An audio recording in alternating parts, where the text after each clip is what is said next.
This video is brought to you by Manscaped. More on them at the end of the video. This week, Nathan MacKinnon signed an 8-year, $12.6 million annual contract with the Colorado Avalanche, making him the highest paid player in the NHL. It's interesting because MacKinnon, for years, was considered the most underpaid player in the NHL when he had a 7-year, $6.5 million annual contract.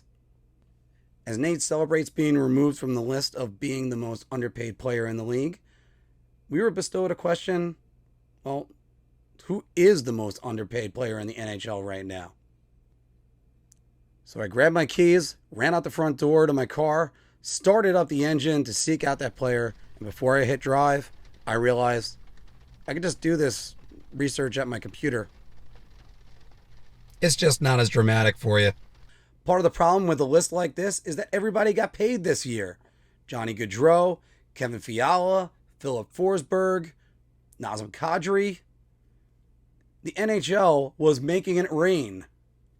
Unlike RFA Jason Robertson waiting to get paid, most of the players on this list have the potential of making great money in the future and swimming around in it like Scrooge McDuck. But today, they're great values for their NHL clubs. I am the very underpaid Marc Williams from Big Apple Hockey.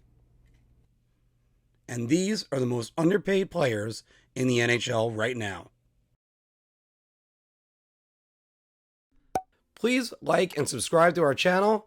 We have a lot of great hockey content and an entertaining interactive podcast. So check us out and our library of videos.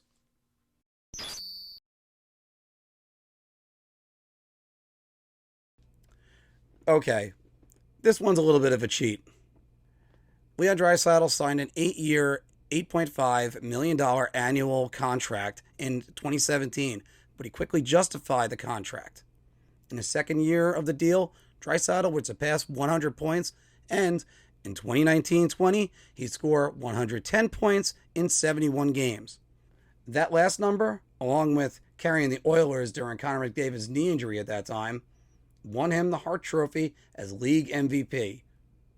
However, a breakdown of his stats this year shows that Draisaitl is a bargain compared to his more highly paid teammates.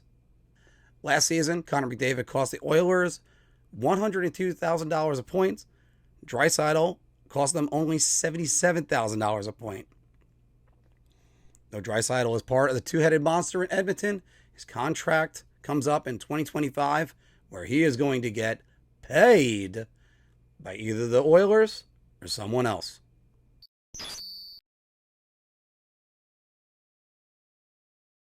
With the Rangers drafting Kaapo Kakko and Alexei Lafreniere over the last few years, the Rangers shipped out this Russian forward to St. Louis, where he would sign a $5.8 million deal and immediately start to pay dividends. Buchnevich's 76 points checks him in at $76,000 a point, and if the 27-year-old can replicate his first season in Missouri, then the Blues can have great value through 2025. I know there's some Ranger fans that keep on saying, oh no, we should have kept him, forgetting that raises were due for Adam Fox coming off a Norris Trophy season, Mika Zibanejad, and Igor Shesterkin. Sometimes you can't keep everybody.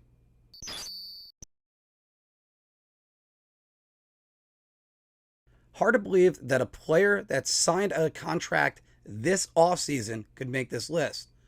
But Jesper Bratt did it. The Devils forward signed a 1-year, $5.45 million deal. Bratt earned his raise from his play last season, where he posted career highs in goals, assists, and points for the New Jersey Devils. Comparing Bratt's new contract with last year's numbers, the Swedish forward still checks in as a bargain at $73,000 a point, which is much cheaper than his teammates Jack Hughes and Nico Hischier. Well, I argued this offseason during our podcast that the Devils should lock up Bratt long term. I'm going to buy everybody around on this because the Devils are still getting a bargain from their leading scorer for 2022.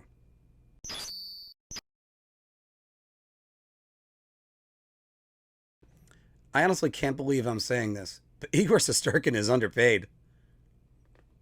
The New York Rangers goaltender is costing the Blue Shirts $157,407 per win.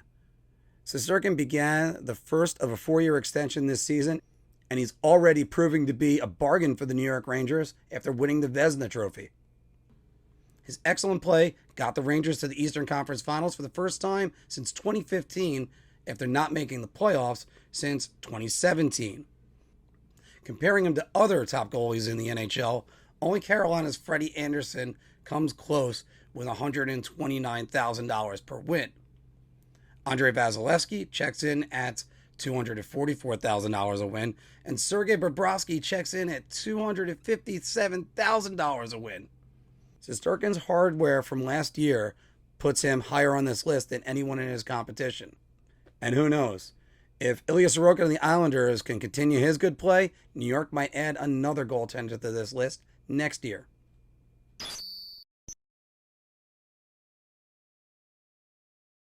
Finishing up his second contract, Dallas Stars Roope Hintz is quite a steal for his team. The Finnish center notched 37 goals and 35 assists for 72 points.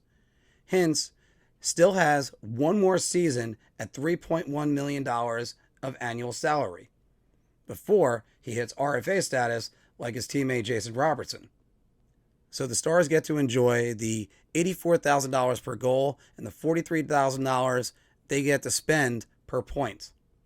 And they're going to have to enjoy it because next season, with contract negotiations coming up, if they try to lowball him, his response will be, "That dog won't hunt, Monsignor."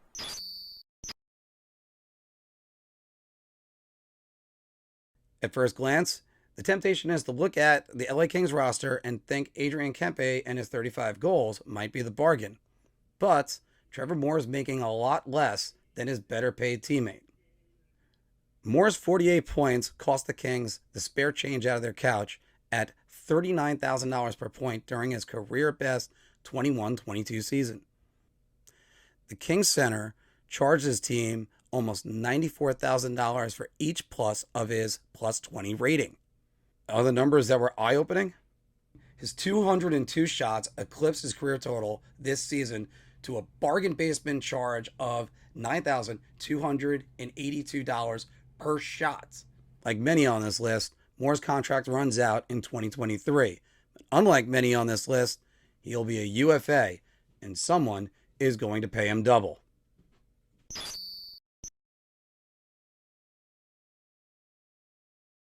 Checking in at a sparse $38,000 per goal, Anaheim Ducks Troy Terry qualifies for this list. The former Team USA shootout hero broke out last season with 37 goals and 30 assists on the rebuilding Ducks. After scoring 68 points in his first 3 full seasons, Terry's 67 points last season cost the Ducks under $21,000 per point. Hopefully, there's more to come from the young Anaheim forward, but with RFA status coming at the end of 2023, Troy Terry is going to be making a lot more money in his next deal.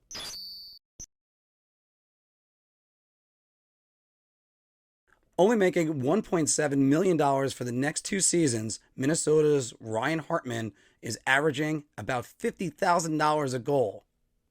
And before you think, sure, I could score 34 goals in between Zook and Kirill the Thrill, well then why aren't you?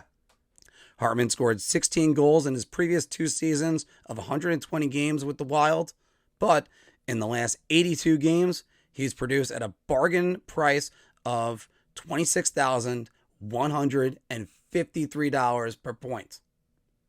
His plus 31 also checks him in at just under $55,000 a plus. It's amazing that the Wild are getting this production out of him and hopefully will continue, as the Wild will need him to bring that bargain as they got to navigate a lot of dead cap space till 2025.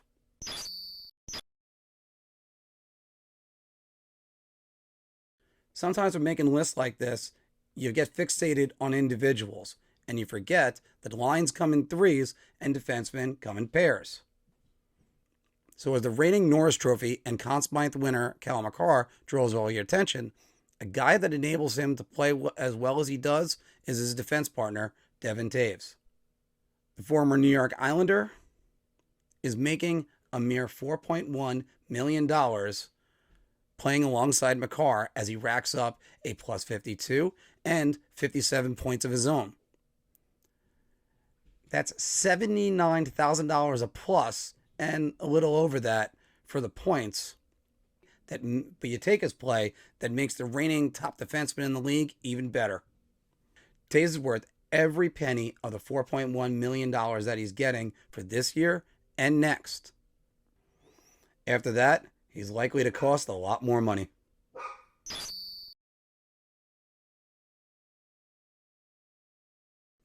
Coming in at a mere $4.85 million annually, Calgary Flames center Elias Lindholm is the best bargain in the National Hockey League. The Flames center signed a 6-year, $29.1 million deal in 2018, and he's been more than worth every penny upon landing in Calgary in that mega trade with the Carolina Hurricanes. Oh, by the way, that trade was Lindholm and Noah Hannafin for Dougie Hamilton, Michael Furland, and the rights to Adam Fox, who was still at Harvard. Back to Lindholm. Because he's making less money than Ryan Strome, Jonathan Marchessault, Michael Granlund, and Tyler Johnson. To put this in perspective, Lindholm notched 42 goals and 40 assists for 82 points. Johnson has 60 points the last 3 seasons with Tampa Bay and Chicago. Of all the 40 goal scorers this season, Lindholm checks in at $116,000 per goal. That's even less than Chris Kreider's $125,000 per goal in his first 50-goal season. Only Jason Robertson was a better value at just under $22,000 a goal, but he's on an ELC. Lindholm's value wasn't just there, as he was runner-up for the Selke Trophy, and he only cost the Flames just under $80,000 per plus. Conversely speaking, Seth Jones is charging the Chicago Blackhawks $257,000 per minus. Which one would you rather pay for? Lindholm's contract lasts until the end of the 2024 season. And that's our list. As I scoured through the NHL salary structure, my math might not have been perfect. So if there's any players that are left off this list, throw them down in the comments below. I'd love to hear what you think. Guys, girls love a man that's well groomed. So check out Manscaped and their family of products. They have you covered from head to toe, from the lawnmower to the weed whacker, because you don't want to look like a fuzzball. Go to manscaped.com, put in promo code BAH for Big Apple Hockey to get 20% off and free shipping. If you like that video, we got a lot more. So check out any of these that are right over here. And don't forget to like, share, and subscribe. Your ideas are intriguing to me, and I wish to subscribe to your newsletter.